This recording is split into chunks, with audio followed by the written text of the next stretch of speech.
Nathaniel Sterling didn't knock when he returned to the Manhattan penthouse after 6 months in Beverly Hills.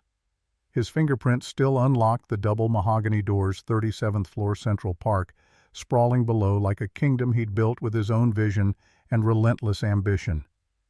The marble foyer gleamed under recessed lighting, cold and pristine, exactly as he remembered.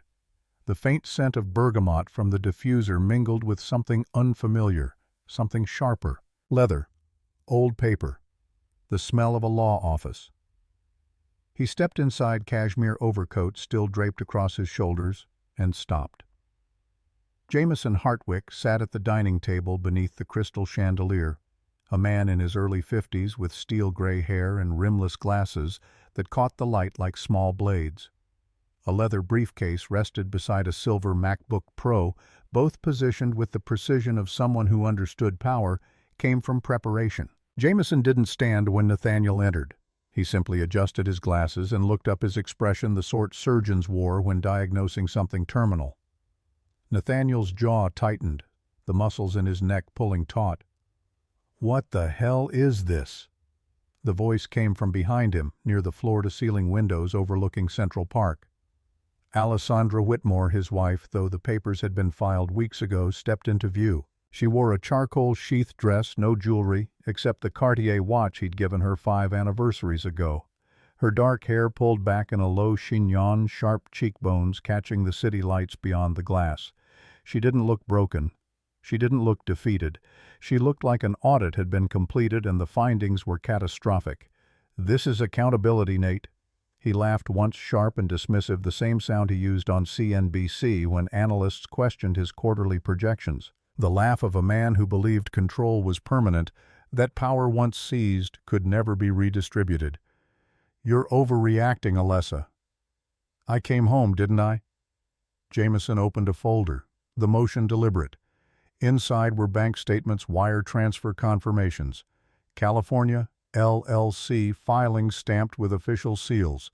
$1,200,000 moved quietly through shell accounts registered under a name that didn't belong to Nathaniel Sterling. The name belonged to a 27-year-old woman with 2 million Instagram followers and a modeling contract that kept her face on billboards along Sunset Boulevard.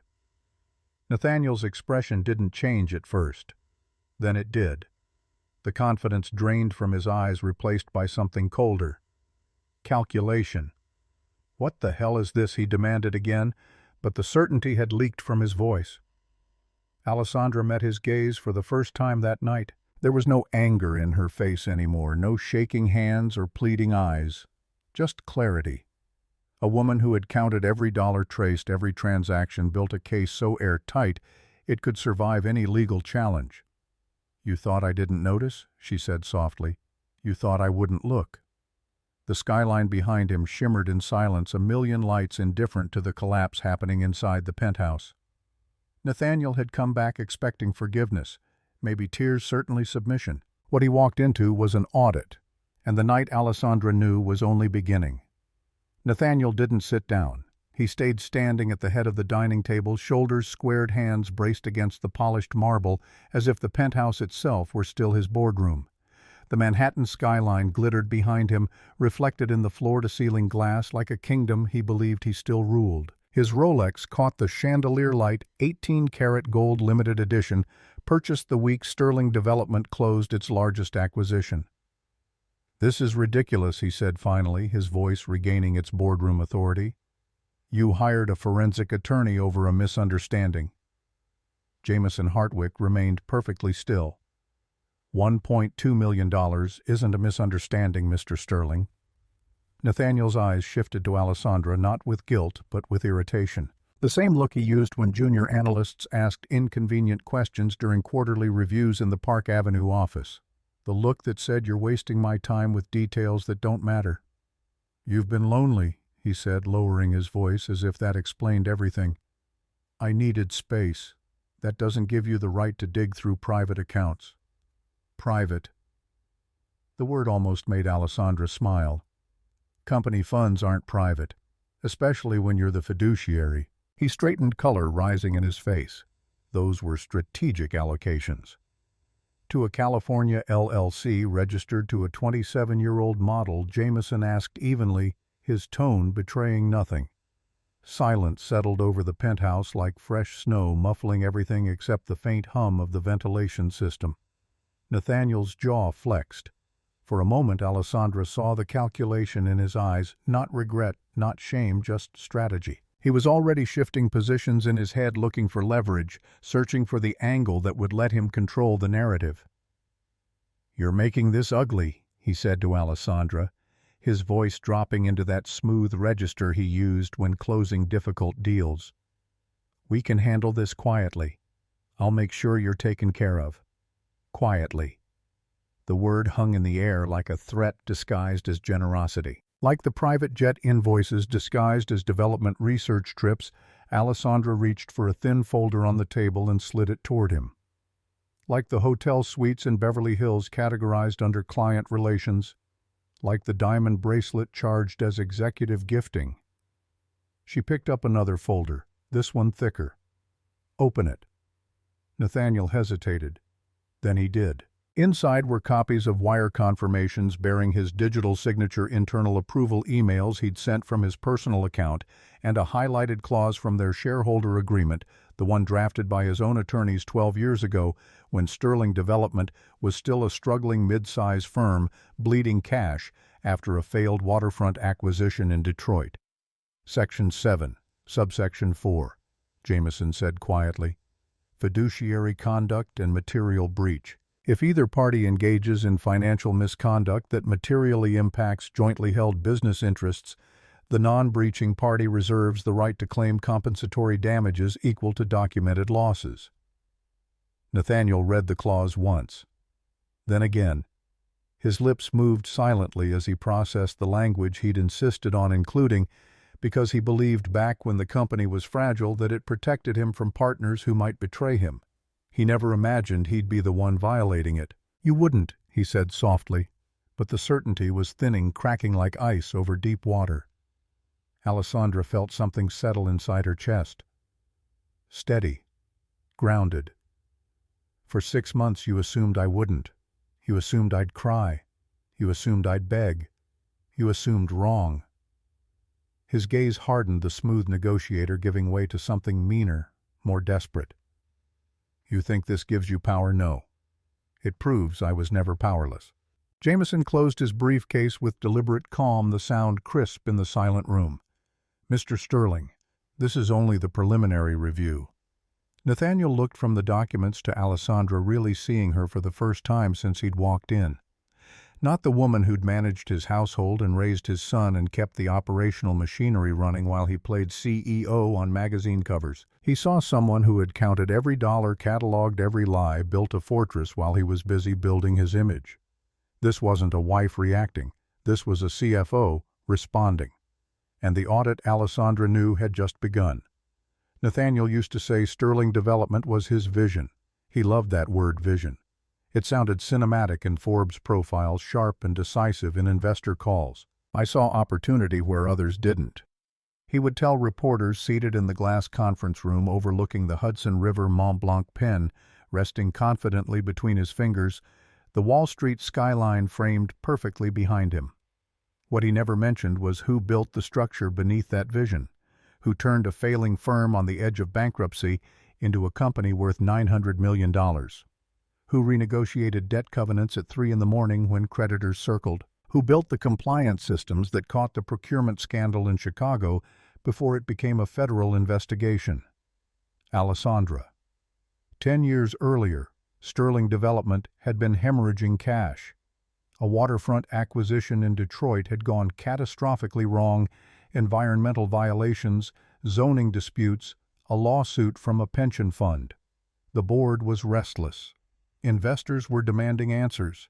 Nathaniel had charisma and ambition, but no containment strategy, no plan beyond stubbornness and optimism. Alessandra had spreadsheets.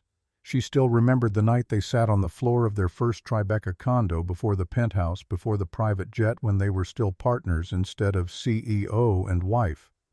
Papers scattered around them like battlefield debris. Chinese takeout growing cold in white containers. Nathaniel pacing in worn jeans and a Columbia Business School sweatshirt, running his hands through his hair every 30 seconds. "You're overthinking it," he'd said back then, his voice tight with fear he wouldn't admit.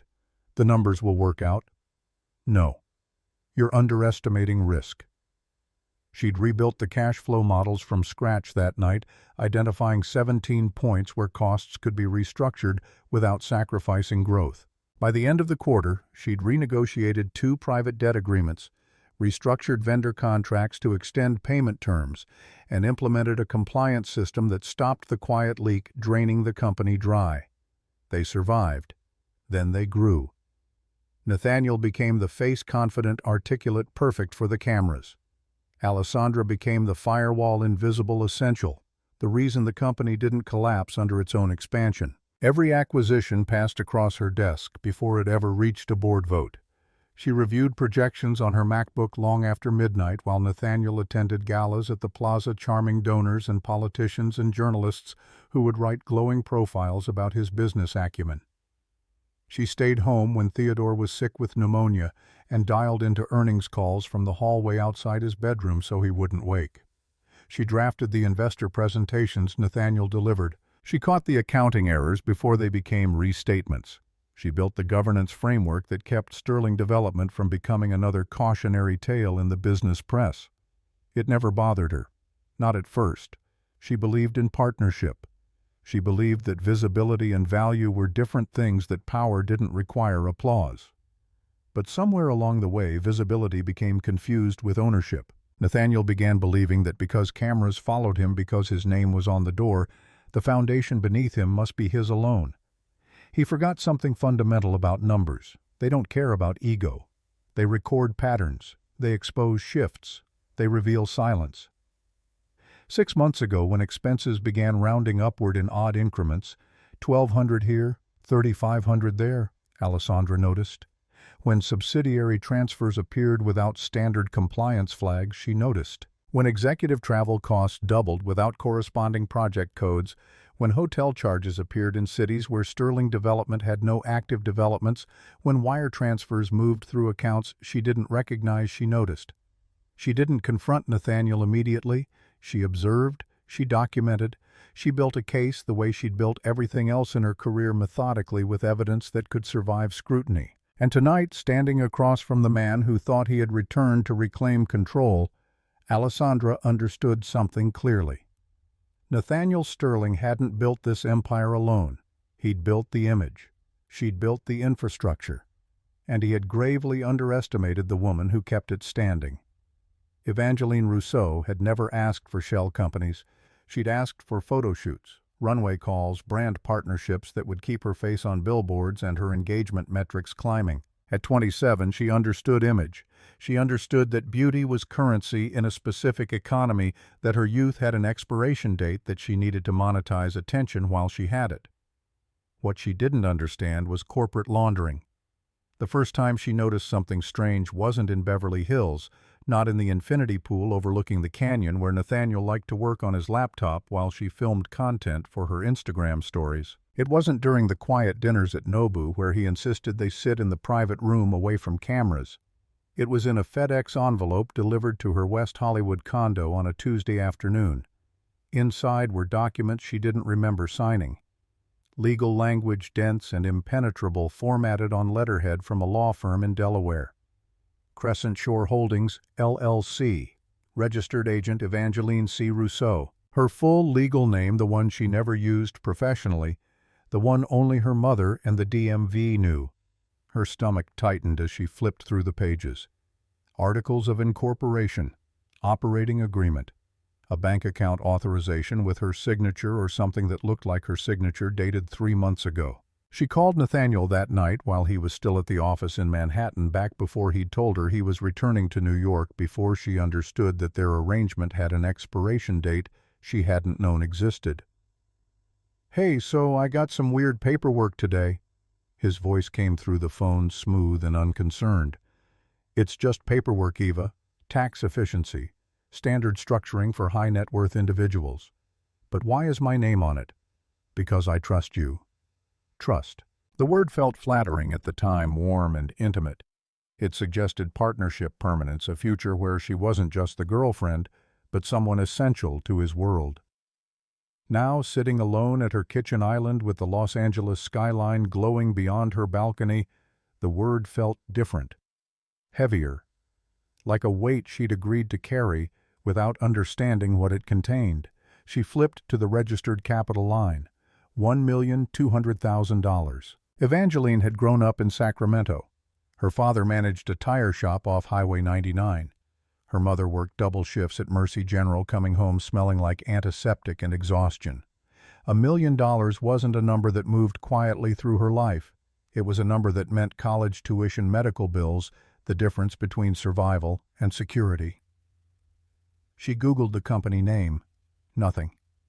She searched the registered address. A commercial mailbox service in Wilmington, Delaware, the kind of address that existed only on paper, designed for entities that didn't want to be found. The unease began spreading slowly like ink in water. She opened her laptop and searched Nathaniel's name with keywords like investigation and fraud and securities. Nothing recent. Just the usual business press coverage, glowing profiles about his success, speculation about Sterling development going public. But the documents in front of her didn't feel routine. They felt like camouflage. Back in Manhattan, as Nathaniel stood in the penthouse denying everything with the practiced confidence of a man who'd never been held accountable, he still believed Evangeline was an accessory. Decorative, loyal, a woman who understood her role and wouldn't ask inconvenient questions. He didn't know she'd already scheduled a consultation with an attorney, a referral from a stylist friend whose ex-husband worked in white-collar defense. The appointment was tomorrow afternoon, tucked between a Dior campaign shoot and a dinner with her agent. Evangeline wasn't calculating revenge. She was calculating risk. And for the first time since Nathaniel Sterling had entered her life with private jets and five-star suites and promises about building her future, she realized something chilling. If this went public, if whatever Nathaniel had done became a federal investigation, she wouldn't be seen as a girlfriend. She would be seen as a co-conspirator. Her name was on the documents. Her signature authorized the accounts. And Nathaniel Sterling had just made her part of the paper trail. Nathaniel believed in contracts. He'd built his empire on them. Development agreements, investor commitments, lease guarantees, shareholder accords written in language so dense it required 3 attorneys and a flowchart to parse. He trusted ink more than people. He trusted signatures more than promises, which made it almost poetic that the document threatening him now carried his own initials on every page. Jameson placed the prenuptial agreement on the table between them, sliding it forward with deliberate precision. The pages were clean, professionally bound, marked with yellow tabs at the relevant sections.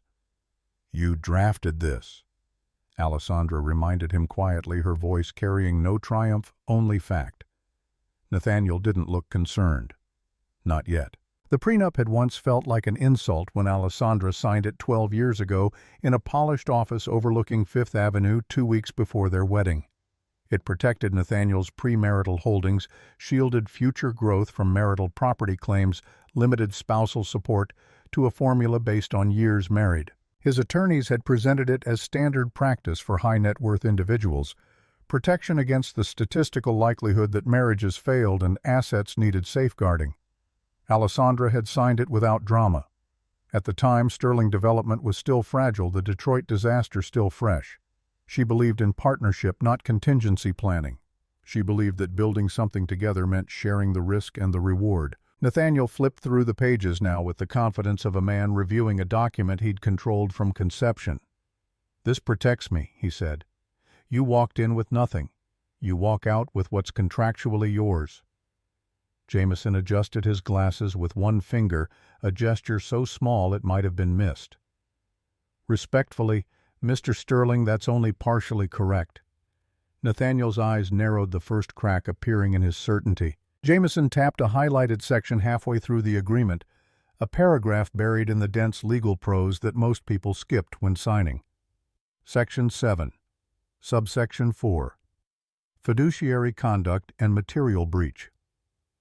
He read calmly, without inflection, like a surgeon describing a tumor. If either party engages in financial misconduct that materially impacts jointly held business interests, including but not limited to corporate entities in which both parties hold ownership stakes. The non-breaching party reserves the right to claim compensatory damages equal to documented losses, inclusive of reputational harm and diminished asset value. Nathaniel's expression shifted. "That's standard language," he said quickly, but his voice had lost its edge. "Boilerplate." "It becomes relevant," Jameson replied, "when executive authority is used to redirect corporate funds for personal enrichment. When fiduciary duty is violated to benefit a third party. When documented evidence shows systematic misallocation." Silence settled over the penthouse again, heavier this time. Alessandra watched Nathaniel read the clause again, slower now, his eyes tracking the words he'd insisted on including because he believed 12 years ago that it protected him. Protected him from a wife who might betray him, who might use her position for personal gain, who might violate the trust essential to their partnership. He'd never imagined the clause would be used against him. "You can't prove intent," Nathaniel said, but the certainty was thinning with every word. "We don't need to prove intent," Jameson responded evenly. "We only need to demonstrate breach. The wire transfers speak for themselves. The LLC registration is public record. The hotel invoices are documented. The jewelry receipts are time-stamped. Intent is irrelevant when the evidence is comprehensive." Nathaniel looked up at Alessandra, then, not angry, not yet desperate, but calculating. Searching for weakness, for hesitation, for some crack in her resolve that he could exploit.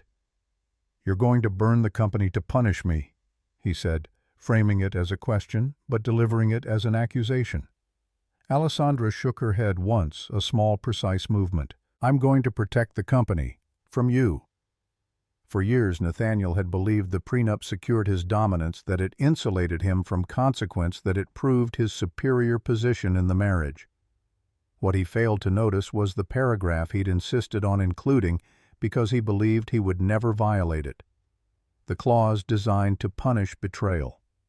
The language meant to guard against exactly what he'd done. Tonight, the contract he'd drafted to protect himself was turning into the weapon that would dismantle him. And for the first time since walking through the penthouse door, Nathaniel Sterling realized something terrifying. The contract didn't favor the powerful. It favored the prepared. They thought Theodore was asleep. The argument had moved from the dining area toward the living room. Voices controlled but sharpened by years of restraint, by months of silence, by the weight of betrayal finally spoken aloud. Nathaniel hated being cornered. Alessandra hated being lied to.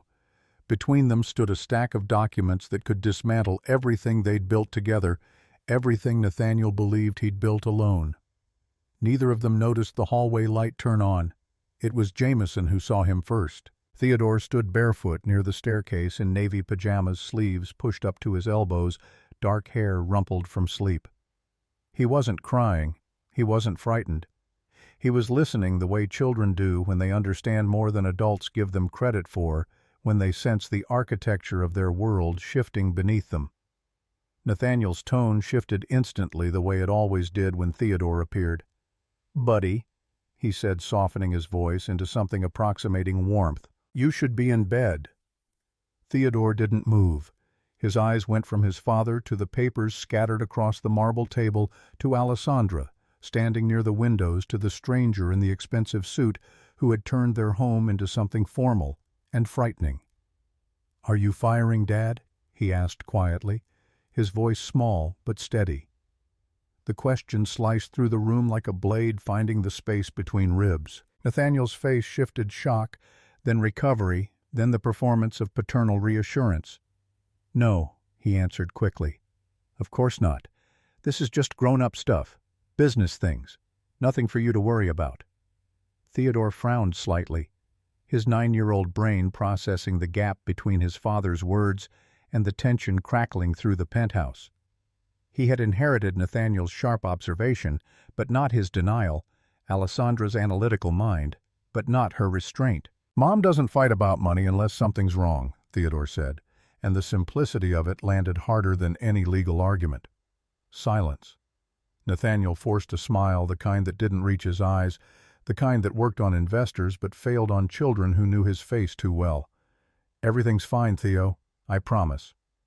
Theodore looked at Alessandra instead, his eyes searching hers for the truth his father wouldn't give him. "Mom never lies about numbers," he said, and it wasn't an accusation. It was an observation, a fact. Children don't understand shell companies or fiduciary clauses or wire transfers routed through Delaware LLCs. They don't understand prenuptial agreements or audit committees or the mechanisms of corporate governance. But they understand patterns. They understand tone shifts. They understand the difference between confidence and performance, between truth and the careful construction of truth. Nathaniel opened his mouth to respond, but nothing came out. For the first time that night, he wasn't facing an attorney. He wasn't facing his wife. He was facing a witness. A small person who had watched him leave 6 months ago without explanation, who had asked questions. Alessandra deflected with careful honesty, who had noticed his father's absence, even when Nathaniel convinced himself that children were resilient, that they adapted, that they forgot. Alessandra walked toward Theodore and knelt in front of him, keeping her voice steady, her eyes level with his.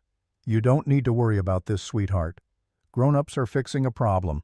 It's complicated, but it's going to be okay." Theodore studied her face the way he studied math problems at school, looking for the logic beneath the surface. "You're not leaving, right?" he asked. And there it was, the real fear. Not money, not business. Abandonment. "I'm not going anywhere," Alessandra said, holding his small hands in hers. "I promise." Nathaniel inhaled sharply at that, because in that single promise, something irreversible shifted. Theodore nodded once, satisfied in the way children are when they receive an answer they can trust, and allowed Alessandra to guide him back toward his room, her hand gentle on his shoulder. As she turned off the hallway light, she could feel Nathaniel watching them from the living room. He had always believed power was measured in contracts and capital, in quarterly earnings and stock valuations, and the deference of subordinates. He forgot something fundamental. Children measure stability in presence. They measure safety in consistency. They measure love in who shows up when things fall apart. And tonight, for the first time, Theodore saw which parent was steady, which parent stayed, which parent told the truth even when it was complicated. The lesson would stay with him long after the legal proceedings ended, long after the settlement was signed, long after Nathaniel convinced himself that everything would return to normal once this temporary crisis passed. Theodore would remember who was there when the penthouse stopped feeling safe. And Nathaniel, watching his son disappear up the stairs with his mother, felt something crack inside his chest that no attorney could repair. By 8:12 the next morning, the market knew something was wrong. Nathaniel hadn't even left the penthouse yet when his phone began vibrating non-stop on the marble kitchen counter. Text messages, Slack notifications, missed calls from the Park Avenue office, creating a digital panic that spread before anyone admitted there was a fire. Sterling Development opened 2.3 down, not catastrophic but unusual, the kind of movement that made analysts lean forward at their terminals and start asking questions. Nathaniel stood near the window, staring at his Bloomberg terminal mounted on the living room wall. The red ticker line crawled slowly beneath the company name, flashing modest but noticeable declines. He'd watched markets for 20 years, understood the psychology of numbers, knew that perception mattered more than fundamentals in the first hour of trading.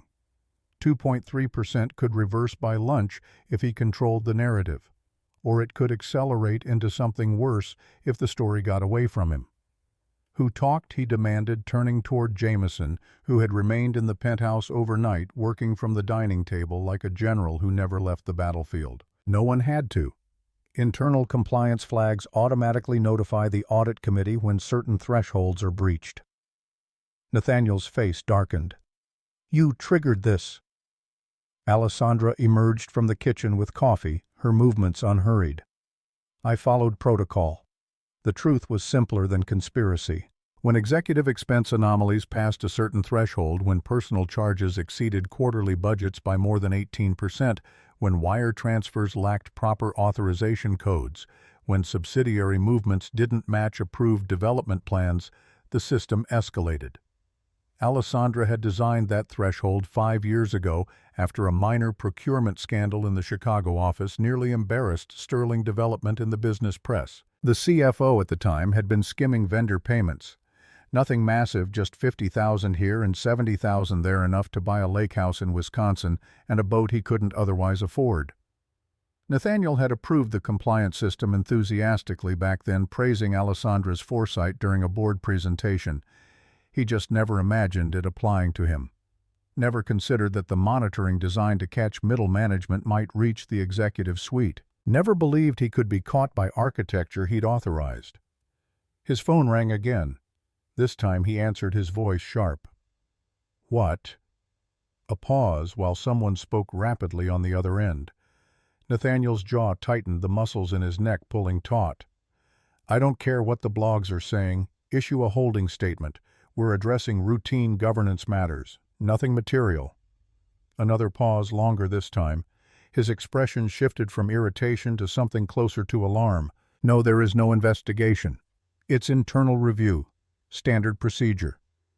He ended the call harder than necessary, the phone hitting the marble counter with a crack that made Alessandra glance up from her laptop. What blog, she asked, though she already knew. Nathaniel didn't respond. Instead, he opened Twitter on his phone, scrolling through his feed with the frantic energy of someone watching their reputation unravel in real time. A financial analyst account with 43,000 followers had posted a thread just after midnight, speculation dressed as observation, each tweet carefully worded to avoid libel while implying catastrophe. Unusual capital shifts detected at Sterling Development. Executive travel expenses up 240% year-over-year. No corresponding revenue growth. Pattern suggests either aggressive expansion or something else. Watch this space. The thread had been retweeted 600 times. Replies ranged from skeptical to gleeful, the kind of engagement that fed algorithms and pushed content higher. By morning, 3 other finance accounts had picked it up, adding their own analysis comparing Sterling's expense ratios to industry benchmarks, noting the absence of major announced projects that would justify the spending. Speculation, not accusation. But in corporate finance, speculation spread faster than facts, metastasized quicker than truth. Perception became reality when enough people believed it. Nathaniel grabbed his Mont Blanc pen from the counter, clicking it repeatedly, a nervous habit Alessandra recognized from quarterly earnings calls when numbers came in below guidance. "You realize what this does to valuation. I realize what misused funds do to valuation." His eyes flared with something between rage and desperation. "If the stock drops, you lose too. Your 18% becomes worth less." "Yes, but I don't lose my integrity." That word again. Integrity. It irritated him more than the red numbers crawling across the Bloomberg screen, more than the analyst threads, more than Jameson's quiet presence documenting everything. Integrity was abstract, philosophical, the kind of thing people invoked when they wanted to feel superior. Numbers were real. Stock price was real. Market capitalization was real. Another notification appeared on his phone. CNBC had requested comment regarding internal governance concerns at Sterling Development. The request had gone to the communications director, who had forwarded it to Nathaniel with a subject line that read, simply, "Urgent." Nathaniel exhaled sharply, setting the phone down with forced gentleness. For years he'd mastered optics, interviews, headlines, public image. He knew how to frame narrative, how to position setbacks as strategic pivots, how to make liabilities sound like opportunities. But markets didn't respond to charm, they responded to confidence. And this morning, confidence in Nathaniel Sterling was beginning to erode, not because of gossip, but because numbers don't lie. They just reveal what people tried to hide. Alessandra watched him from across the kitchen island, her expression unreadable. She'd spent a decade in his shadow managing the machinery while he performed for cameras. She knew exactly how this would unfold. The initial denial, then the damage control, then the quiet restructuring that made problems disappear without anyone admitting they existed. Except this time the problem couldn't disappear. The evidence was too clean. The compliance system too rigorous. The audit committee too independent. Nathaniel had built a company designed to prevent exactly what he'd done. And now that company was eating him alive. Nathaniel always focused on majority control, 51%. That was the number he worshipped. The threshold that secured board votes, silenced dissent, maintained the illusion of permanence. As long as he commanded the majority, he commanded reality. Or so he believed. What he never questioned was the composition beneath it. Who owned the other 49%? How those shares were distributed? Whether coalitions could form that didn't include him. The emergency board call was scheduled for noon Eastern. By then, internal compliance had formally notified the audit committee through an automated email triggered when Alessandra's forensic review flagged transactions exceeding risk parameters. The tone of the morning had shifted from denial to containment, from private crisis to institutional response. Nathaniel was pacing when Jameson spoke again, his voice cutting through the silence like a scalpel. "There's something else." Nathaniel stopped mid-stride. "What now?" Alessandra slid a thin envelope across the kitchen island. Not dramatic, not theatrical, just paper. Legal documents folded into thirds, the kind that changed ownership structures without press releases or public announcements. Nathaniel opened it impatiently, his eyes scanning the first page without concern. Formation documents for Bennett Capital Holdings, LLC, a Delaware entity registered 18 months ago. He skimmed past the corporate language, the standard boilerplate about limited liability and operating agreements. Then he reached the ownership schedule. His eyes slowed, tracking across the page, reading the same line 3 times as if repetition would change what was written there. "What is this?" he asked, though the answer was already forming in his mind, already dismantling everything he thought he understood about his marriage, his company, his control. "It's 18%. Alessandra answered, her voice carrying neither triumph nor apology, just fact. 18% of Sterling Development stock had been quietly purchased over the past 3 years from retiring early investors, minority stakeholders. Nathaniel considered insignificant the angel investors from the Detroit days, the regional pension fund that had taken a position when the company was struggling, the family office in Connecticut that had gotten in early and wanted to diversify. Clean transactions fully disclosed to the SEC through standard 13D filings priced at fair market value based on independent appraisals. But they were routed through Alessandra's LLC, purchased with her compensation, her bonuses, her deferred equity grants that she'd converted to cash and reinvested into shares that gave her voting power independent of Nathaniel, independent of the marriage, independent of anything he could control. "You used company money!" His voice rose, accusation sharpening every syllable. "No. My compensation, my bonuses, my deferred equity that I earned by keeping this company solvent when you nearly bankrupted it in Detroit." Nathaniel stared at her as if seeing someone unfamiliar, someone who had been living in his house, sleeping in his bed, raising his son, all while building a fortress he never noticed. "You never told me. You never asked." Silence settled between them, heavier than the Manhattan skyline stretching beyond the windows.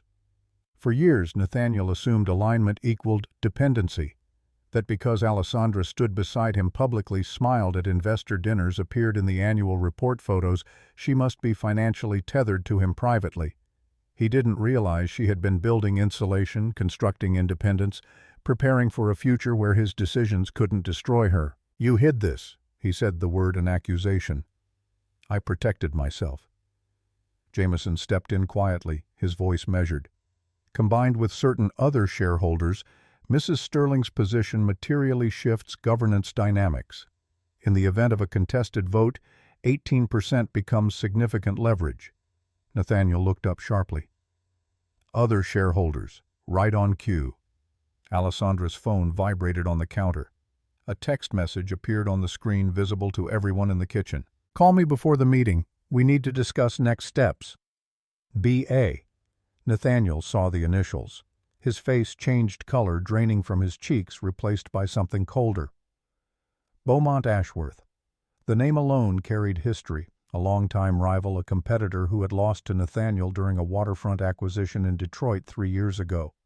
A bidding war that ended with Sterling Development securing the property and Ashworth Capital walking away humiliated. Beaumont owned 22% of Sterling acquired when the company went through a secondary offering to fund the Detroit project.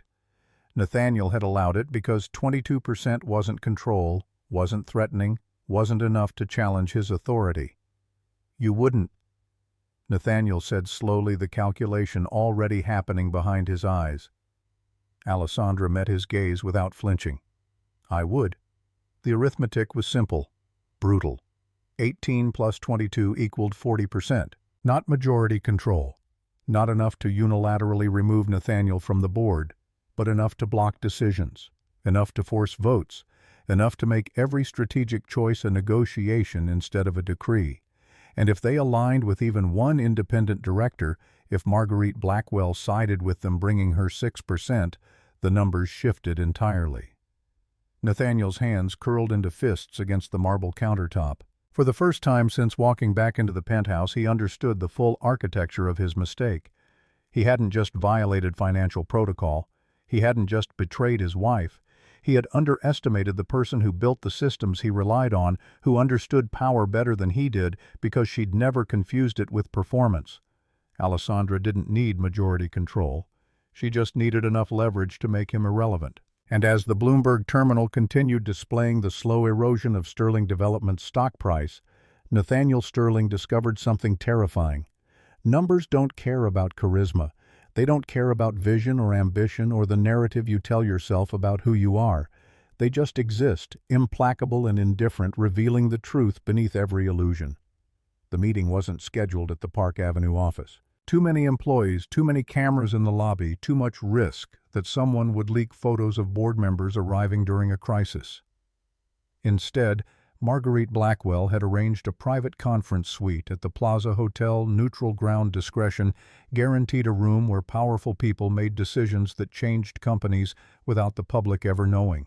Nathaniel arrived first, shoulders squared, navy suit immaculate, his Rolex catching light from the chandelier above the mahogany conference table. He looked every inch the CEO, fighting off temporary turbulence, a man in control despite the market's morning panic.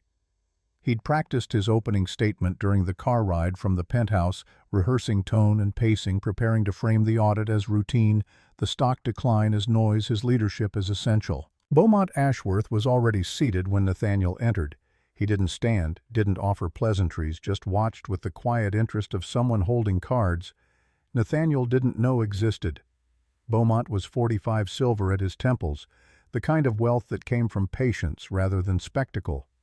Old money Connecticut, educated at Choate and Yale, the type of investor who saw quarters as irrelevant and decades as the only timeline that mattered. Nathaniel, Beaumont said smoothly, voice carrying just enough sympathy to sound sincere.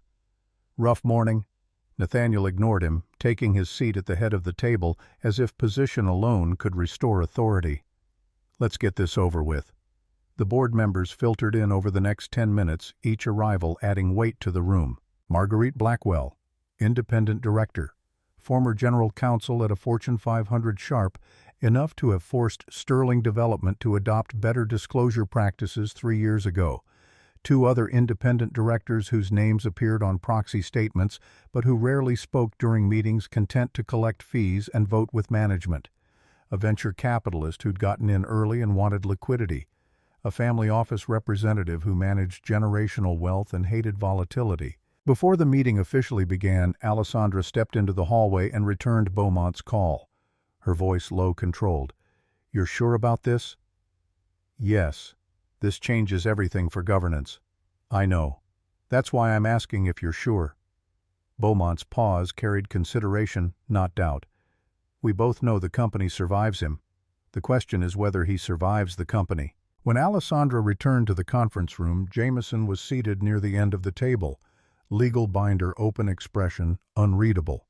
He had that quality certain attorneys cultivated, present but invisible, documenting without seeming to judge the kind of witness whose notes would matter if this ever reached litigation.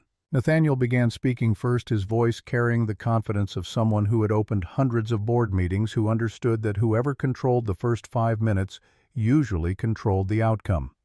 This is a routine audit review. Temporary volatility in response to market speculation. Nothing material. We're implementing additional transparency measures to reassure investors, and I expect the stock to stabilize by end of week. Marguerite Blackwell tapped her pen against her notepad, a small gesture that somehow commanded attention. Except for the 18%. Nathaniel's composure flickered. What, 18%? She glanced at Alessandra, then back to Nathaniel. Your wife's independent shareholding, combined with Mr. Ashworth's 22% that represents 40% of voting shares, hardly irrelevant to governance discussions. Beaumont leaned back slightly, his tablet showing a live feed of Sterling's stock price down another point since opening, now trading at minus 3.4%. He didn't speak immediately, letting the numbers do the work. When he finally did, his voice carried no anger, no satisfaction, just the flat assessment of someone evaluating risk. Markets punish uncertainty. And Nathaniel, you are uncertainty. The words landed like a verdict. Not dramatic, not theatrical, just true. Nathaniel felt something crack inside his chest. The architecture of his self-image starting to collapse under scrutiny it had never faced before. Jameson spoke without raising his voice, without inflection, the way prosecutors present evidence they know will convict. The Audit Committee has identified executive expenditures categorized inconsistently with board-approved development initiatives. $1.2 million in transfers lacking standard authorization. Travel expenses exceeding approved budgets by 240%. Vendor payments to entities with no demonstrated business relationship to Sterling Development. Nathaniel turned toward him. Categorized inconsistently doesn't mean illegal. No, it means risky. And risk in a publicly scrutinized company with institutional investors requires board-level oversight. Marguerite set her pen down carefully. We need to consider interim leadership while the audit completes, for the company's protection. There it was. The sentence Nathaniel had convinced himself would never be spoken. The suggestion that Sterling Development could continue without him, that the company he believed he'd built alone could survive, perhaps even thrive in his absence. You're suspending your CEO over travel expenses? His voice rose, control slipping. No, Beaumont said quietly. Over judgment.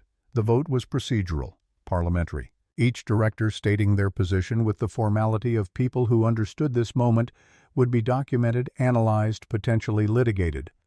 Marguerite called for a motion to suspend Nathaniel Sterling as Chief Executive Officer, effective immediately pending completion of the forensic audit. Interim authority to be delegated to the Chief Financial Officer with board oversight. In favor of the motion, she asked. One by one, voices responded, the independent directors first trying to distance themselves from any appearance of loyalty. In favor. In favor. The venture capitalist, calculating exit timing in his head. In favor. The family office representative allergic to scandal. In favor. When it reached Beaumont, he didn't hesitate. In favor. Then all eyes moved to Alessandra.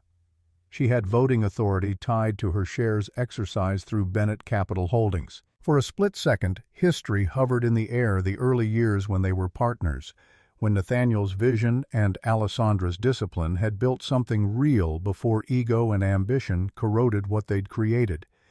But governance required clarity, required separating personal history from institutional responsibility, required choosing the company over the man who had forgotten he didn't own it alone. In favor, Alessandra said, her voice steady. The motion passed 6-1 with only Nathaniel's own vote standing against the suspension.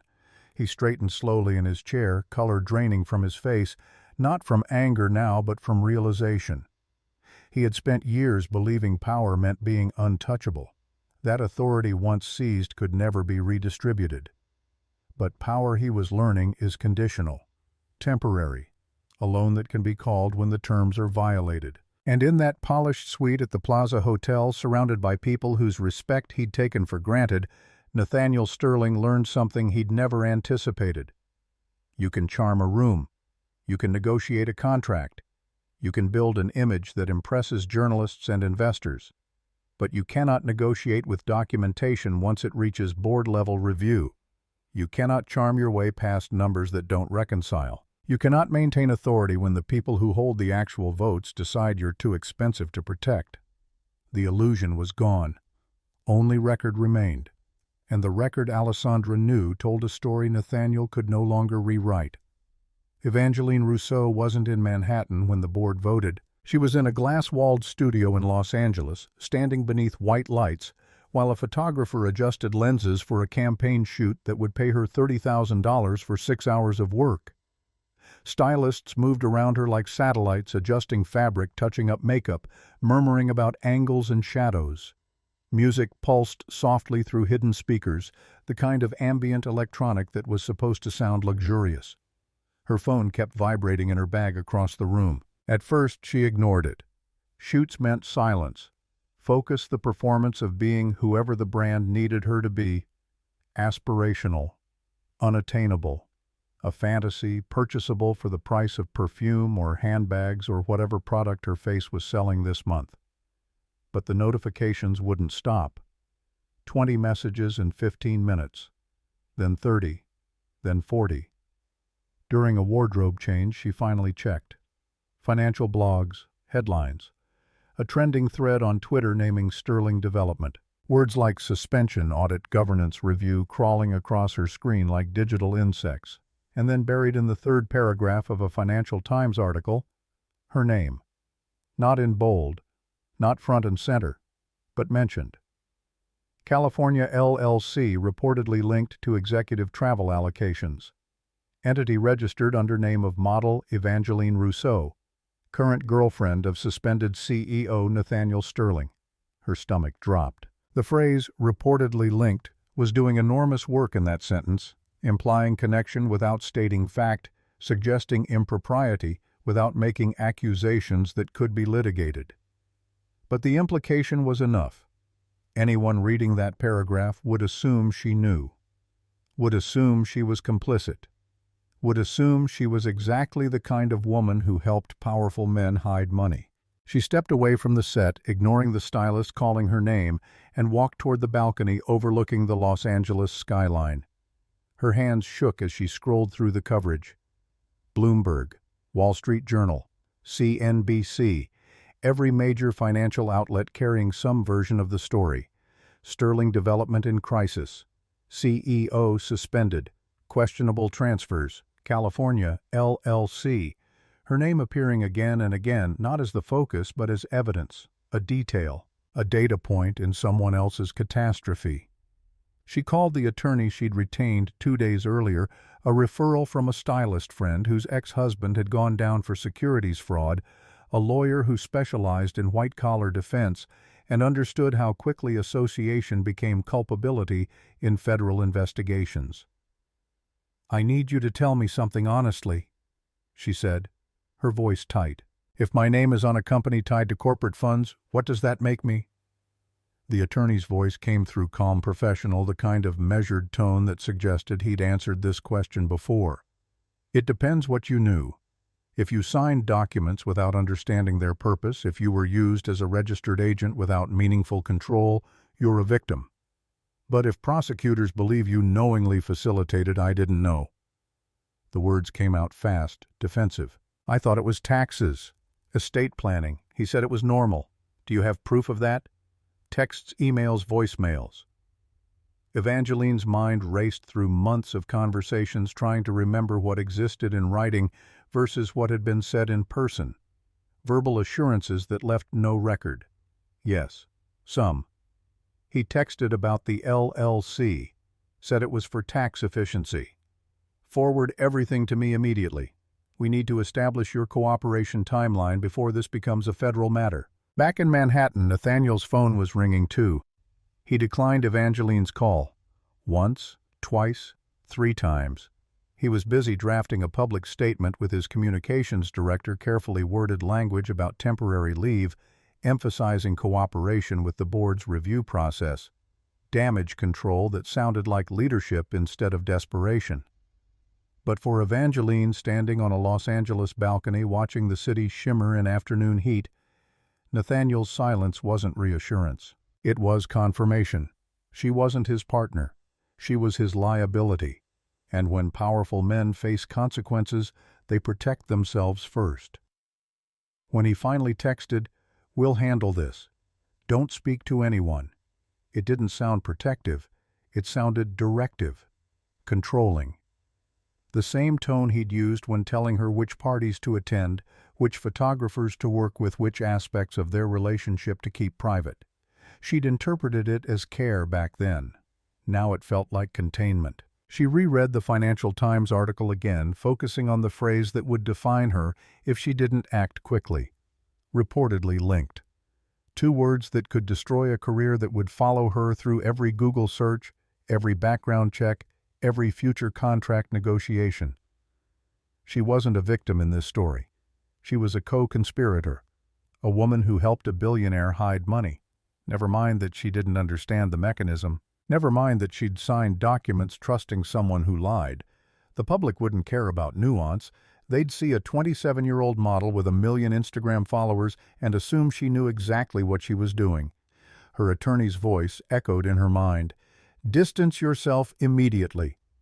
Evangeline walked back into the studio and told the photographer she needed to leave. Family emergency. She'd make up the shoot later. Then she called her publicist and dictated a statement that would go live within the hour, posted across her social media platforms before the news cycle could define her first. "I recently learned my name was used in corporate filings I did not understand or authorize. I am cooperating fully with investigators and my legal team to clarify my lack of involvement in any financial misconduct. I was misled by someone I trusted. I will not be making further public statements at this time." Short, clear, establishing her position as victim rather than accomplice. It wouldn't stop the speculation, but it would create a competing narrative, something her attorney could point to if prosecutors came asking questions. For the first time since Nathaniel Sterling had swept her into a life of private jets and penthouse suites and promises about building her future, Evangeline understood a harsh truth. She hadn't been his partner. She'd been his buffer. A pretty face whose name could be used on documents, whose signature could authorize accounts, whose association with him made certain transactions look personal instead of corporate. And buffers, she realized, are the first things sacrificed when pressure builds. She was on her own now, navigating consequences. She never chose paying prices for decisions someone else made. The only question left was whether she could escape the wreckage before it consumed her, too. Nathaniel had handled crises before. Failed bids where Sterling Development lost to competitors. Market downturns that temporarily cratered stock prices. Political zoning delays that threatened project timelines. He knew how to redirect attention, how to control messaging, how to outlast headlines until the news cycle moved to fresher scandals. But this wasn't external pressure. This was documentation. Evidence that couldn't be spun or reframed or explained away with the right tone and strategic positioning. By late afternoon, the audit committee had requested a formal review of all executive expenditures over the past 18 months. That request alone sent a quiet tremor through the Park Avenue office. Employees who had worked at Sterling Development long enough understood what formal review meant. Attorneys deposing assistants, IT pulling emails, forensic accountants reconstructing deleted calendar entries. The machinery of investigation that ground slowly but thoroughly. In the penthouse, Nathaniel sat alone at the kitchen island, sleeves rolled up, laptop, open, his Mont Blanc pen beside a yellow legal pad filled with strategic notes. Talking points, timelines, explanations that sounded reasonable if you squinted hard enough. He still believed narrative could fix this, that the right story told convincingly enough could make the numbers look different than they were. Then his email chimed. Subject line, Supplemental Findings Audit Committee Review. Attached were scanned invoices Jameson had mentioned but Nathaniel hadn't seen in their entirety. Private jet charters labeled West Coast Development Site Review for trips to Los Angeles, where Sterling Development owned no properties and had no active projects. Luxury suite reservations at the Beverly Wilshire coded under Investor Engagement, despite no investors being based in Los Angeles, no meetings on his calendar, no follow-up reports documenting who he'd met or what had been discussed. A jewelry receipt from Cartier for $18,000 charged as executive client gift with no recipient listed, no business justification, no approval from the board's compensation committee that supposedly reviewed executive perks. Each line item had been technically processed through proper channels, expense reports, submitted approval workflows, followed accounting codes assigned, but none of them aligned with board-approved initiatives. None matched the strategic plan Sterling Development's investor relations team had presented to shareholders. The pattern was too consistent, too deliberate, suggesting intent to obscure rather than honest mistakes. Nathaniel leaned back slowly, the yellow legal pad suddenly useless. The problem wasn't just the spending, it was the pattern, the systematic nature of it. The way every transaction suggested he'd been careful enough to follow process, but reckless enough to believe process was sufficient cover. He opened his internal dashboard, attempting to trace the entries back through Sterling's accounting system, looking for ambiguity he could exploit, gray areas where intent became difficult to prove. There wasn't any. Compliance timestamps showed override permissions used under his executive authority. Digital signatures verified through two-factor authentication tied to his phone. Approval emails sent from his personal account outside business hours, suggesting he knew the requests were questionable enough to avoid scrutiny from subordinates who might object. His phone buzzed. A text message from one of the independent directors who'd voted to suspend him. "Andrew, if this escalates to regulatory attention, we must demonstrate full cooperation. Board Counsel is recommending we preserve all communications. Please do not delete anything." Regulatory attention. The phrase settled in his chest like cold water. Sterling Development was privately held but large enough to attract SEC interest if fraud appeared systematic. The California LLC would raise questions. The transfers would require explanation. And if prosecutors believed he'd intentionally structured transactions to evade board oversight, intent became easier to prove. Wire fraud. Securities fraud if investors had been misled about the company's financial health. 10 years mandatory minimum if convicted. Nathaniel stood and walked to the window, staring down at Fifth Avenue traffic crawling below. For the first time, the city didn't feel like a backdrop he commanded. It felt indifferent, vast, continuing without him. He'd spent 2 decades building an identity around being essential to his company, to his investors, to the narrative of American success. Now that identity was dissolving, revealing someone smaller beneath it, someone who'd cut corners and lied to his wife and used corporate funds for personal gratification because he believed rules were for other people. His phone lit up again. Another notification. Evangeline had posted a statement on Instagram. He read it 3 times each pass, making his situation clearer. She was cooperating. She was distancing. She was protecting herself by making him the villain, the man who misled her, who used her without her knowledge, which meant prosecutors would have a cooperative witness. Someone who could testify that Nathaniel had asked her to sign documents she didn't understand, who could produce texts where he'd deflected her questions about the LLC, who could provide timeline and context that made his actions look worse than incompetent. They looked predatory. Nathaniel set his phone down carefully as if it might shatter. The illusion of control was gone completely now. He couldn't manage this crisis with charm or strategic positioning or carefully worded press releases. The documentation was too complete. The witnesses too cooperative. The pattern too obvious. For the first time in his life, Nathaniel Sterling understood what accountability actually meant. Not the abstract concept he'd discussed in board meetings or the talking point he'd used in interviews about corporate governance. Real accountability. The kind where decisions have consequences, where violations of trust aren't forgotten, where power doesn't insulate you from the architecture of justice. He looked at the yellow legal pad covered with his handwriting, all those carefully constructed explanations and strategic pivots. Then he picked it up and dropped it in the trash. None of it mattered. The story was already written in wire transfers and expense reports and digital signatures. All that remained was waiting to see how severe the consequences would be. 3 days after the board vote, a certified envelope arrived at Nathaniel's temporary Tribeca apartment. Not from Alessandra. Not from the board. From the Securities and Exchange Commission, Southern District of New York. The envelope was slim, professional, bearing the federal seal that made attorneys' pulses quicken and executives' hands shake. Nathaniel signed for it, the delivery requiring signature confirmation, creating a paper trail that someone at the SEC would note in a case file.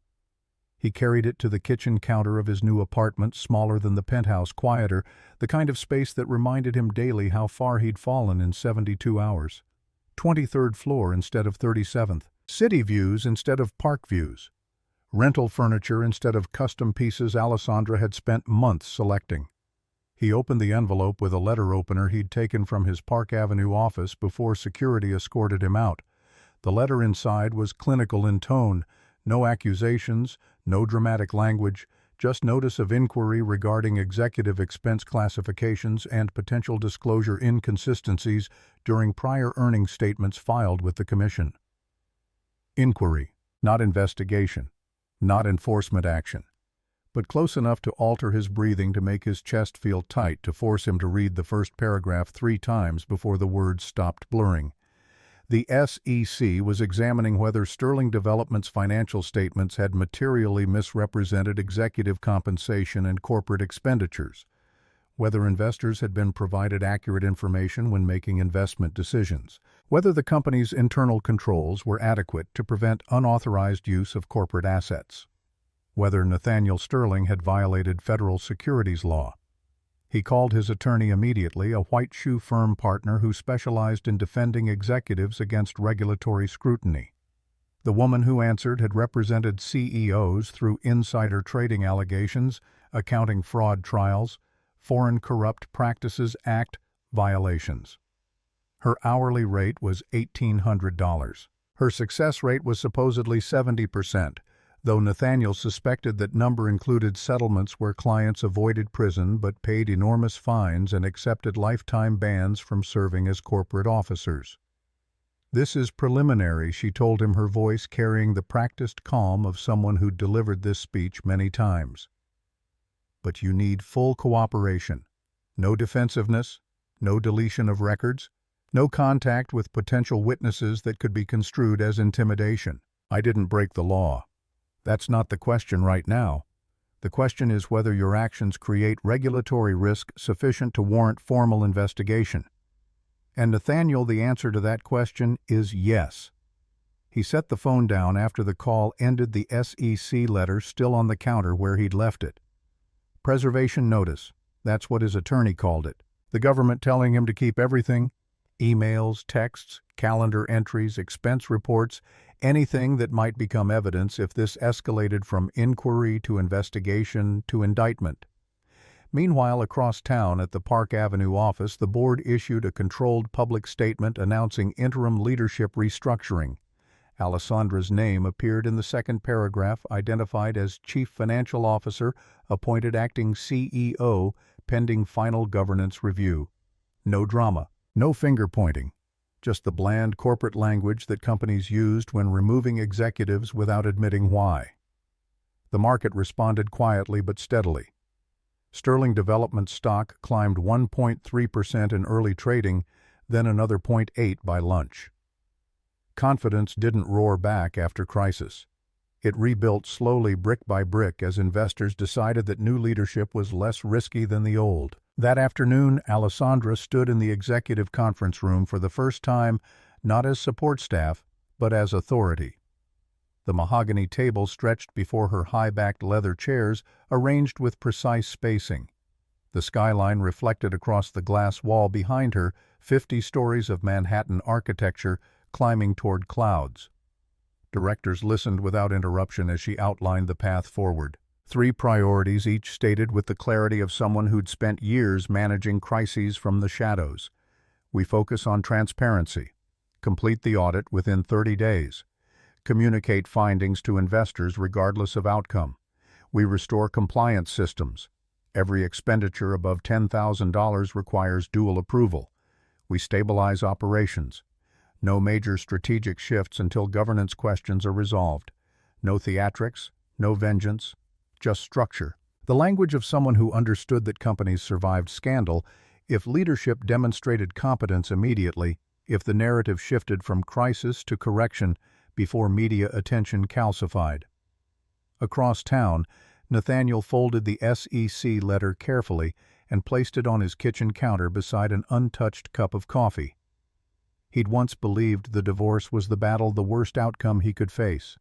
Losing his marriage, losing access to his son, losing the life he'd constructed around image and power. He was wrong. The divorce was consequence. Manageable, private. This federal scrutiny regulatory inquiry, the possibility that his name would be associated with fraud instead of success, this was accountability extending beyond personal failure into criminal exposure. Reputation could survive divorce. Americans loved redemption stories, men who stumbled in marriage but rebuilt their lives. But reputation struggled under federal investigation, shriveled beneath words like securities fraud and wire fraud and material misrepresentation to investors. Those words didn't fade. They followed you through Google searches and background checks and Wikipedia entries that never quite captured nuance, only headlines. And for the first time in his career, Nathaniel Sterling understood something fundamental. You can charm a room. You can negotiate a settlement. But you cannot negotiate with documentation once it reaches federal review. The mask had shattered. Only record remained, and the record he was learning was unforgiving. Nathaniel asked to see Theodore on a Sunday afternoon 2 weeks after the board vote. No lawyers, no court-appointed observers, just a quiet cafe near Central Park where families blended into the ordinary rhythm of weekend life, where divorced fathers met children without the formality of supervised visitation. He arrived early, dressed simply this time, jeans, navy sweater, no Rolex visible beneath his sleeve. The watch sat in a safe deposit box now, along with other items that might be considered assets if the SEC investigation escalated to civil forfeiture. His attorney had been clear. Preserve everything. Liquidate nothing. Appear cooperative, even if cooperation felt like surrender. When Theodore walked in beside Alessandra, the boy hesitated near the entrance. Not out of fear. Theodore wasn't afraid of his father, but out of adjustment. 8 weeks had passed since the penthouse confrontation. 8 weeks of living primarily with Alessandra in the apartment she'd rented in the West Village, smaller than what Theodore was accustomed to, but stable routine, a place where mornings didn't start with tension crackling through expensive rooms. Nathaniel stood slowly, his movements careful. "Hey, buddy." Theodore nodded but didn't run forward the way he used to, didn't throw himself into hugs with the abandon of children who trust completely. "Hi, Dad." They sat outside despite December air moving cold through the city. A waitress placed hot chocolate in front of Theodore and black coffee in front of Nathaniel. Steam rose quietly between them, condensation forming on the glass tabletop. For a moment neither spoke. Nathaniel searched for words that wouldn't sound rehearsed, wouldn't feel like the performance he'd been delivering his whole life. Theodore stared into his cup, watching chocolate dissolve into patterns. "I know things have been confusing." Nathaniel started, his voice rougher than he intended. Theodore looked up, his 9-year-old eyes carrying more awareness than Nathaniel remembered. "Are you in trouble?" The question landed without accusation, just curiosity. The kind children ask when trying to understand why their world rearranged itself, why routines disappeared, why one parent lived in a different apartment and couldn't pick them up from school anymore. "I made mistakes at work." Nathaniel's throat felt tight. "Big ones. Mom said grown-ups have to fix their mistakes." There it was again.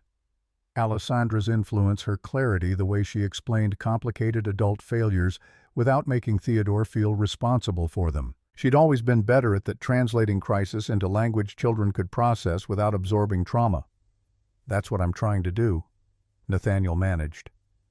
Silence settled between them, but it wasn't hostile, just honest.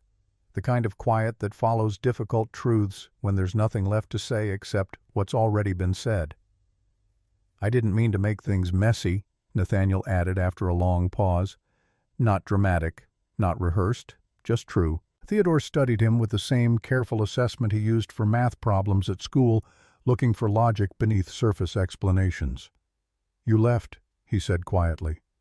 Not an accusation, an observation. Nathaniel's shoulders dropped, the weight of that single word left carrying more judgment than any legal filing. "I did. Mom stayed." The simplicity of it was devastating. Theodore wasn't comparing parenting styles or debating custody arrangements. He was stating facts. When the world became unstable, when the penthouse stopped feeling safe, when adult problems spilled into children's awareness, one parent stayed present. The other disappeared. Nathaniel's gaze drifted briefly toward Alessandra, who sat at a table 20 feet away, giving them privacy, but remaining close enough if Theodore needed her. She was reading something on her phone, occasionally glancing up, her presence a quiet reminder that stability could exist even after everything broke. "I shouldn't have left," Nathaniel said finally, the words costing more than he expected. Theodore nodded once, absorbing the admission the way children do when they receive honesty instead of excuses. "Are you still my dad?" The question cracked something in Nathaniel's chest that no attorney could repair.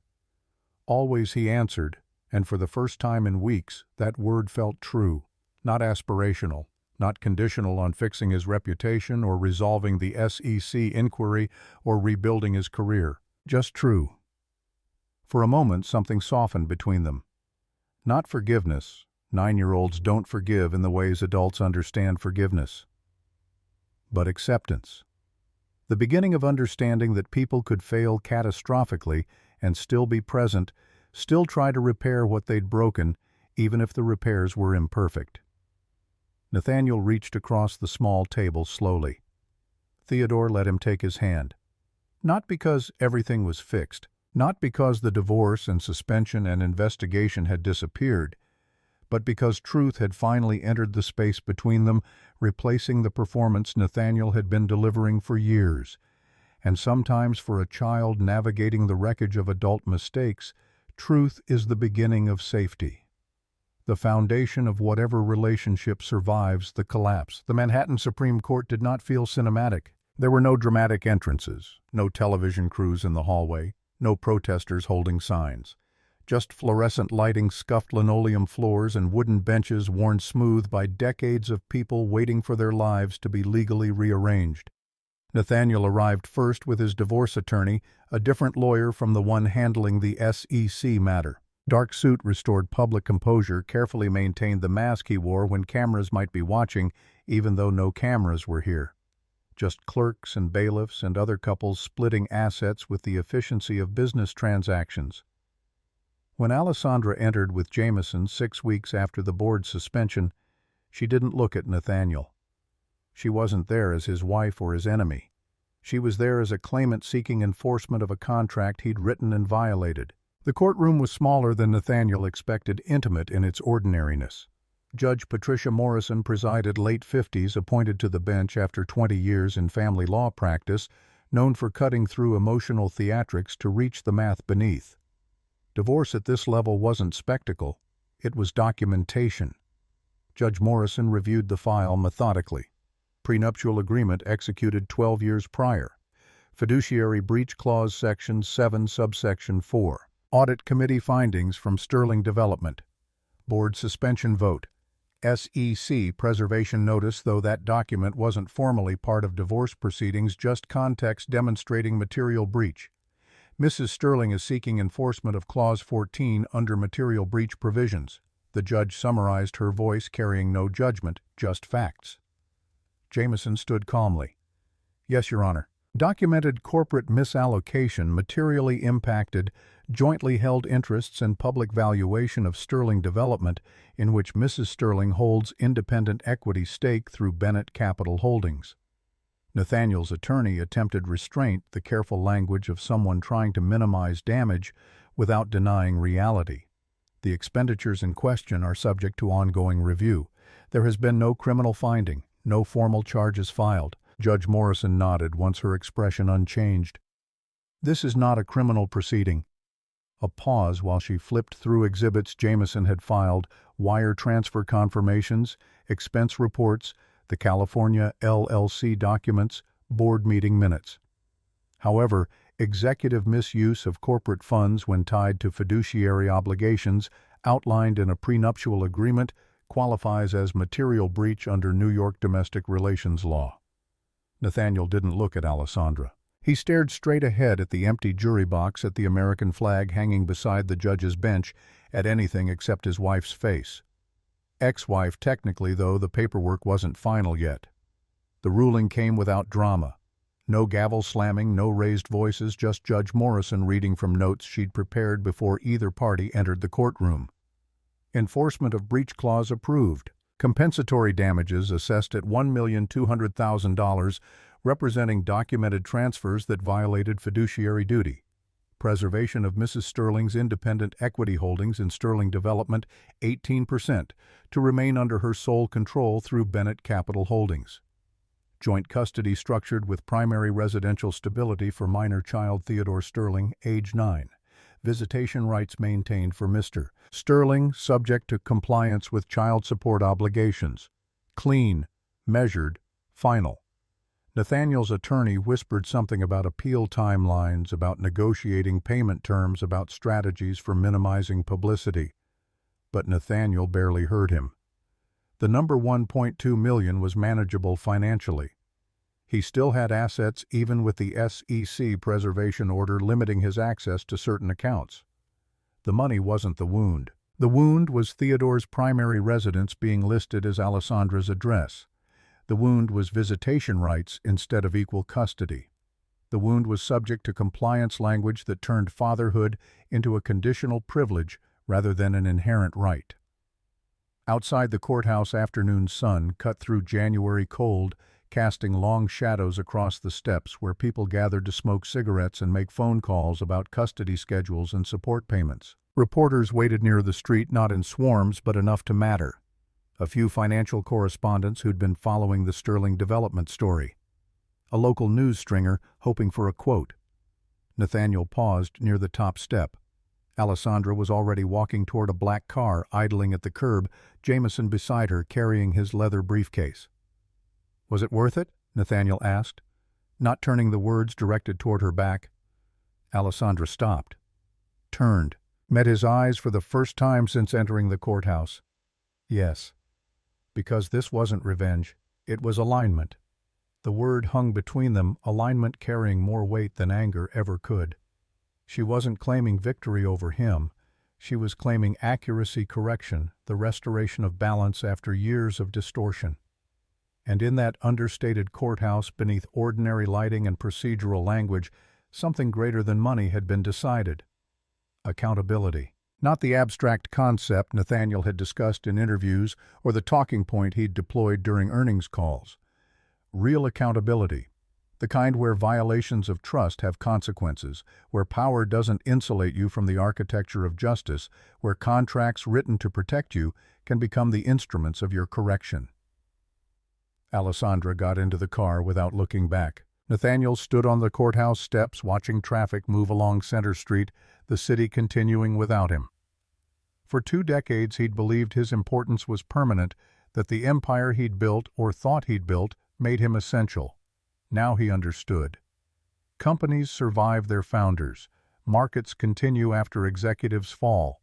Children grow up remembering who stayed present more than who paid for private schools. He pulled his coat tighter against the wind and descended the steps alone. The reporters called questions he didn't answer. The photographers captured images that would run in tomorrow's business section beneath headlines about fallen executives and governance failures. But Nathaniel kept walking one foot in front of the other toward the subway that would take him back to his Tribeca apartment. The SEC inquiry would continue for months. Civil penalties were likely. Criminal charges remained possible if prosecutors found evidence of intent to defraud investors, though his attorney believed cooperation would keep the outcome civil rather than criminal. Fines instead of prison. Lifetime ban from serving as a corporate officer instead of a felony conviction. But standing on those courthouse steps, watching his ex-wife drive away with the divorce settlement that enforced a contract he'd written, Nathaniel Sterling understood the deepest cut wasn't financial or legal. It was existential. He'd built an identity around being irreplaceable, around being the visionary whose absence would collapse everything he'd created. And now, 10 weeks into his suspension, Sterling Development was performing better than it had in a year. Stock price stabilizing, investor confidence rebuilding. The company proving it never needed him as much as he'd needed it to need him. The realization should have destroyed him. Instead, walking down those courthouse steps into January cold, it felt like the first honest thing he'd understood in years. Spring arrived with the mechanical efficiency of legal proceedings grinding toward resolution. The SEC concluded its inquiry in late April with a settlement Nathaniel's attorney characterized as favorable, considering the circumstances. $2 million in civil penalties. Permanent bar from serving as officer or director of any publicly traded company. No admission of guilt, but no denial either, just the standard language that let both sides claim partial victory while avoiding trial. Nathaniel signed the settlement in his attorney's office overlooking Bryant Park, new leaves on trees visible through floor-to-ceiling windows. He'd once had views like this from his own office.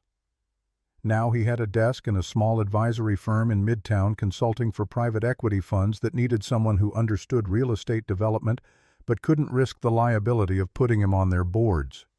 The work was quiet, unglamorous. He reviewed financial models for mid-market acquisitions, advised on zoning strategies, attended meetings where his opinion mattered, but his authority didn't.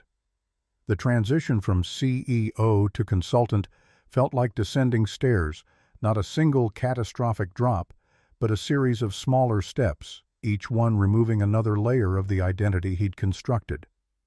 But something unexpected happened in that descent. He started seeing Theodore regularly. Not court-mandated visitation performed out of obligation, but actual time. Saturday mornings at the Museum of Natural History. Sunday afternoons teaching Theodore to ride a bike in Riverside Park. Weeknight dinners where they talked about school and friends and questions about why planets had rings and whether dinosaurs could have survived if the asteroid missed. Nathaniel learned to be present without performing. Learned that fatherhood wasn't about providing luxuries or building legacy. It was about showing up consistently, listening without distraction, being someone Theodore could trust to be exactly who he claimed to be. Alessandra maintained distance, their interactions limited to co-parenting logistics delivered through polite emails and brief exchanges during school pickups. She'd built a life that included Nathaniel in measured doses, parallel existence rather than partnership. Sterling Development thrived under her leadership, the company preparing for an IPO that would value the firm substantially higher than when Nathaniel ran it. Beaumont Ashworth remained an ally, his 22% stake making him Sterling's largest shareholder. There were rumors, quiet speculation in business press about whether their professional partnership might become personal, but Alessandra ignored them. She was focused on governance, on building systems that prevented future abuses, on proving that competence mattered more than charisma in sustainable leadership.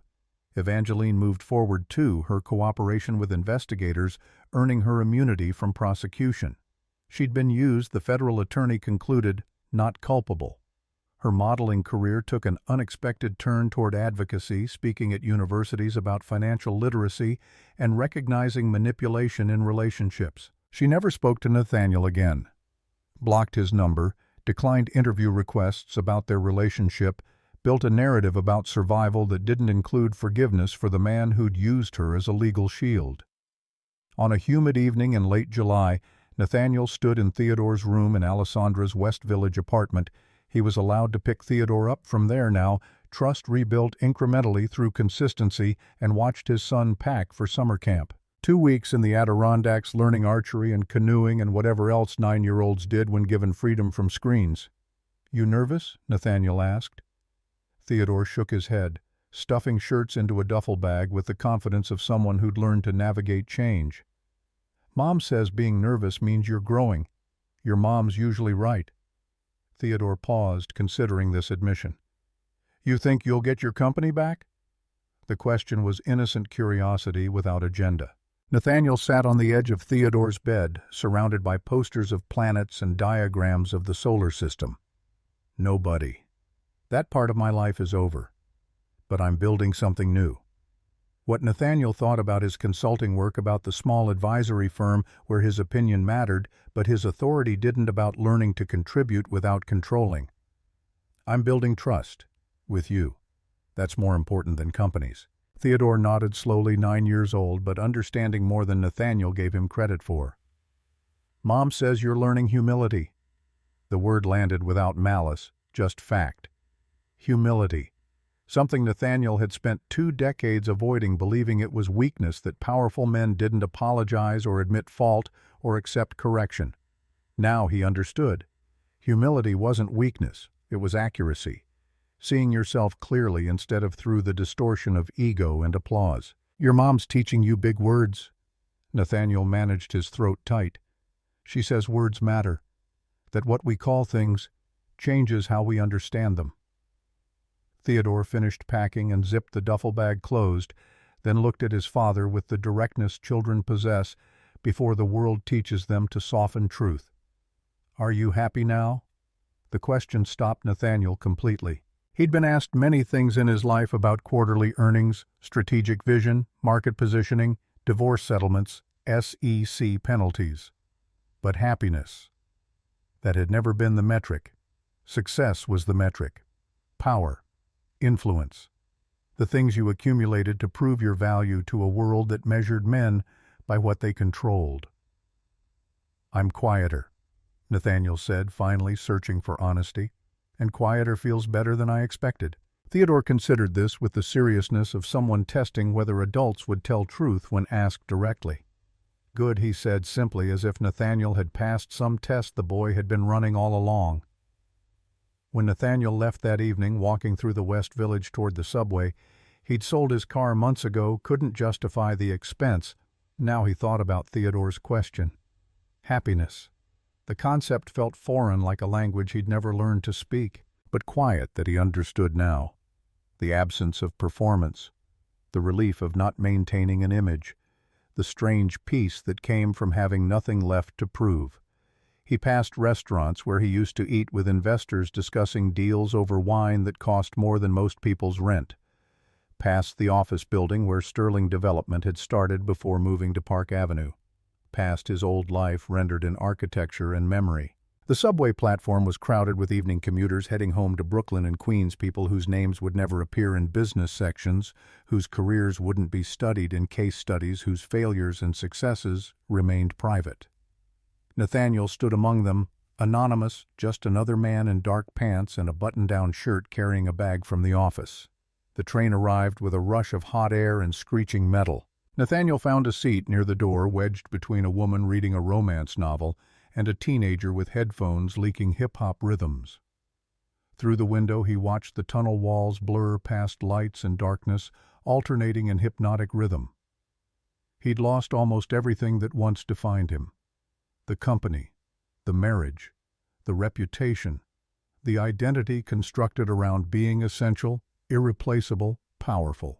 But sitting on that subway car moving through Manhattan's underground, Nathaniel understood something he'd missed during 2 decades of accumulating success. Power built on ego collapses spectacularly, leaving nothing but wreckage and headlines. But relationships built on presence, showing up for Theodore's soccer games, answering questions about homework, being the person who didn't leave again, those endured imperfectly. Those rebuilt trust through consistency rather than grand gestures. He would never be CEO again, would never command boardrooms or appear on financial networks or have his name on buildings. The SEC settlement ensured that. But he could be Theodore's father, could show up when he said he would, could learn this humility his son mentioned, carry it forward, let it reshape him into someone smaller, but more solid than the hollow monument he'd built. The train lurched to a stop at his station. Nathaniel stood, made his way through the crowd, climbed stairs toward street level. Evening air hit his face, warm and humid, carrying the smell of hot dogs from a vendor's cart and exhaust from idling taxis. His apartment was 6 blocks north, a walk he'd made hundreds of times since leaving the penthouse. The route past a bodega where he bought coffee most mornings, a dry cleaner that knew his name, a playground where he sometimes saw Theodore when Alessandra brought him to the neighborhood park. Ordinary things. The infrastructure of a life measured in daily presence rather than quarterly performance. Nathaniel Sterling had spent 20 years chasing importance, believing that power proved value, that control demonstrated worth. Now, walking through a warm July evening toward an apartment no one would photograph for magazines, toward a life no one would study or envy or write case studies about, he understood the deepest truth the courthouse steps had revealed. Alignment wasn't just Alessandra's victory. It was the correction of a fundamental imbalance, the restoration of accuracy after years of distortion. He'd been wrong about what mattered. wrong about what lasted, wrong about the metrics that defined a meaningful life. And in being wrong and losing everything he'd built on that wrongness, he'd found something unexpected. Not happiness, not yet, but the possibility of it, the foundation for it, the quiet understanding that perhaps worth wasn't something you proved to the world. Perhaps it was something you built in small moments with people who knew you completely and chose to trust you anyway. The realization wouldn't erase the damage, wouldn't undo the betrayal or restore what he'd destroyed, wouldn't make Alessandra forgive him or Theodore forget the months when his father disappeared. But it was a start, a foundation, the only real foundation Nathaniel Sterling had ever built. And as he reached his apartment building, climbing steps toward a small space that held nothing impressive except the possibility of becoming someone trustworthy, he understood that foundations, unlike empires, lasted. They survived collapse. They held weight through seasons. They remained long after everything built on ego burned away.